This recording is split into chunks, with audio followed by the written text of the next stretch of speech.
Oke, balik lagi ke channel gua. Setelah ngebahas Toyota Yaris Cross dengan cukup lengkap, kali ini gua akan bahas 5 kelebihannya dan 5 hal kekurangannya versi gua. Seperti apa? Yuk kita tonton terus dengan tuntas. Let's go!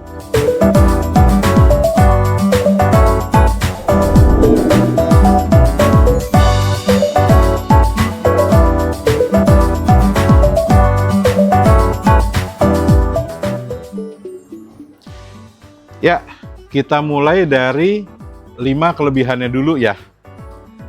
Dari kelebihannya yang pertama pengen gue point out udah pasti adalah konsumsi BBM ya.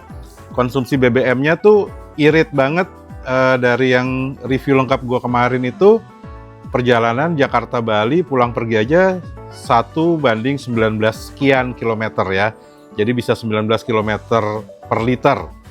Nah, dalam praktek kesehariannya itu 1.18 itu udah nggak perlu pakai mikir, bahkan gue pernah sampai 1.22 lah. Jadi dalam sehari-hari gue pakai ke kantor, kerja, nganter anak segala macam itu antara 1.18 sampai 1.22 ya, kira-kira seperti itu.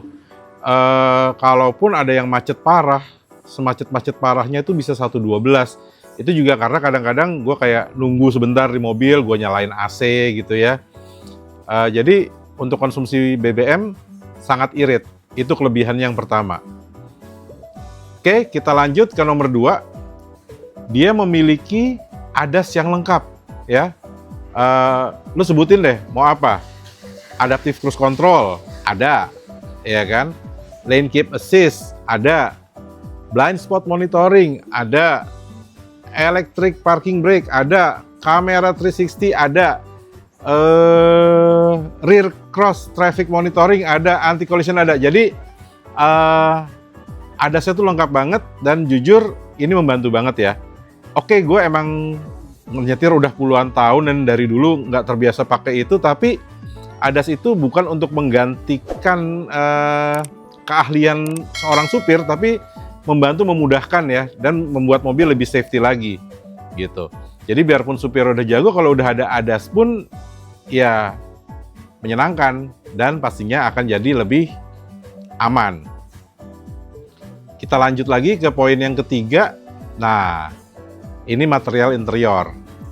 Material interior untuk mobil di kelas harga segini ini eksepsional karena dia banyak material yang soft touch ya, bahkan sampai ke pintu bagian tengahnya itu masih soft touch, baru bagian-bagian bawah yang jarang disentuh sama tangan-tangan kita itu baru plastik keras.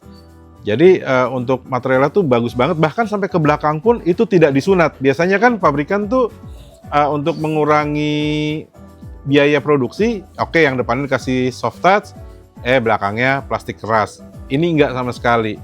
Jadi good job banget buat Toyota ya. Materialnya tuh oke lah, di atas rata-rata untuk mobil dengan kelas harga seperti ini. Poin nomor 4, nah ini power back door. Ini kayak hal kecil, tapi lagi-lagi di kelas harga segini, ini harusnya emang udah ada sih, dan ini sangat membantu ya. Power back door itu terutama kalau kita lagi bawa barang belanjaan banyak. Nah, disinilah power back door dengan kick sensor, bukan power back door doang jadinya ya. Power back door dengan kick sensor, kita lagi bawa barang, ya udah mau buka bagasi tinggal tendang aja ke bawah bumper, dia akan ngangkat sendiri dan untuk tutupnya bisa melakukan hal yang sama. Lalu yang terakhir itu juga mungkin hal kecil yang kadang overlook ya sama orang-orang. Itu untuk tombol-tombol di interior sebagian besar sudah ada backlight-nya. Jadi ketika malam kita tuh nggak susah payah nyari tombol ini di mana sih. Itu udah ada semua. Mungkin kalaupun ada yang terlewat, contoh nih power window. Power window backlight-nya cuma ada di bagian pengemudi doang. 3 yang sisanya nggak nyala. Tapi menurut gue ya udah sih, kalau yang sisi pengemudinya udah ketemu, yang 3 lainnya kan tinggal diraba sedikit kerasa ya. Jadi nggak terlalu gimana gitu. Dan eh, backlight ini sampai ke tombol-tombol yang ada di setir. Ya gue pernah punya mobil gue dulu si Sienta, ya setirnya banyak tombol tapi nggak ada backlightnya. Walhasil kalau pertama kali nyetir mobil itu gue mau nyari ini fitur apa, ini kalau kursor gampang ya.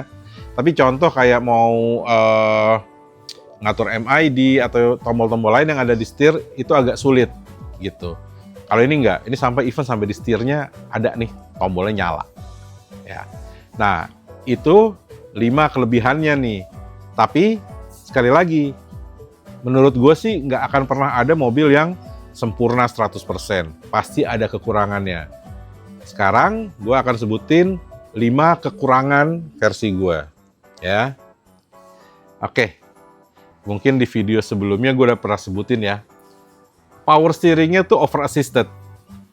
Over assisted maksudnya gimana? Oke, ini kan electronic power steering. Jadi power steeringnya saking entengnya dia tuh kayak ngerasa gue ngerasa kayak nggak ada feel-nya gitu. Gue kayak nggak tahu nih ban depan ada gripnya atau enggak.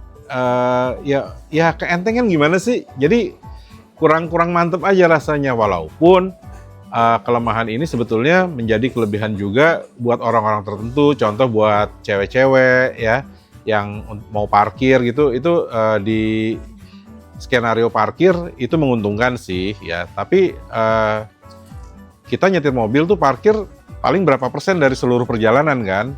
Nah jadi menurut gua power steeringnya bisa dikasih sedikit lebih ada feel-nya gitu ya, walaupun dia elektrik. Oke.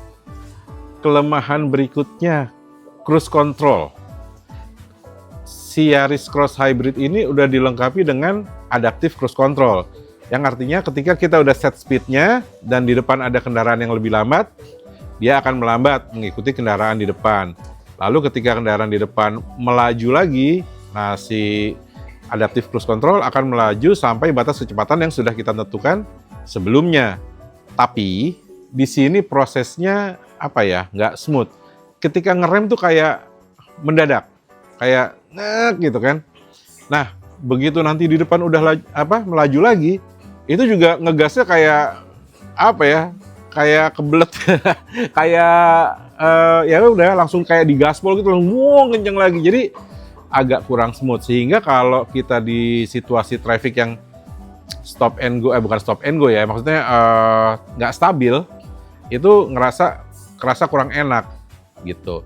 Kalau stop and go nggak bisa karena dia tidak ada traffic jam assist. Dia di bawah 70 km per jam akan hilang tuh, ya. Jadi adaptive cruise control udah bagus, tapi please lah kalau bisa dibuat lebih halus. Mungkin dia nggak bisa halus juga sebetulnya karena faktor dia hanya didukung oleh dual kamera, tapi tidak ada fitur radar. Jadi dia hanya bergantung kepada dual kamera tersebut, sehingga ketika cuaca jelek atau kameranya itu terhalang, mungkin kotor kacanya, itu juga akan berpengaruh.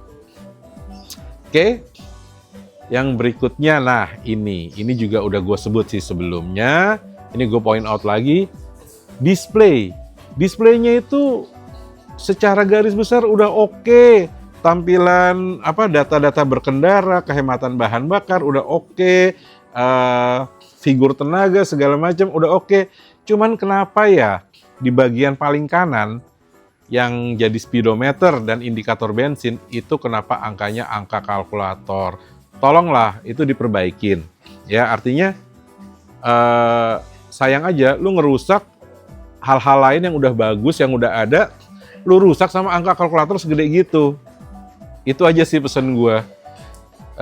Ya bukan sesuatu yang krusial, tapi sepet aja sih di mata. Oke? Hal berikutnya, mungkin untuk hal berikutnya gue bisa dibilang picky ya. Tapi menurut gue dengan harga segini, harusnya bisa lah lu kasih kap mesin yang dudukannya itu udah pakai, engselnya itu udah pakai hidrolik. Minimal 1 hidrolik deh, nggak usah 2 gitu ya. Tapi at least kita nggak usah buka, terus pasang lagi cagaknya gitu ya. Akan lebih baik dan akan lebih menyenangkan kalau sudah hidrolik gitu. Ya walaupun mungkin dikasih hidrolik yang mono ya, yang cuman sebelah gitu. Tapi kan ketika kita harus membuka kap mesin, itu akan sangat memudahkan. Tuh. Oke. Nah, yang terakhir ini kekurangan menurut gue adalah masalah kursi baris depan. Jadi di Yaris Cross Hybrid ini kursi pengemudi sudah pengaturan elektrik 8 arah. Bagus. Tapi kenapa nggak sekalian dikasih memori? Sehingga ketika kita berganti-ganti supir atau ada orang yang habis pakai mobil gue harus ngeset manual lagi posisi gue. Itu ya jadi nggak nyaman gitu ya. Yang berikutnya, kursi penumpang depan masih manual. Sebetulnya harapan gue tuh gini, oke boleh kursi depan penumpang depan itu manual, tapi kursi drivernya elektrik 8 arah dengan memori. Atau kalau lu nggak mau ngasih memori buat kursi pengemudi, ya lu bikin at least kursi penumpang depannya elektrik juga. Jadi ya masih enak lah ya. Gitu sih. Oke, jadi seperti itu 5 kelebihan dan 5 kekurangan Toyota Yaris Cross Hybrid menurut gua. Oke.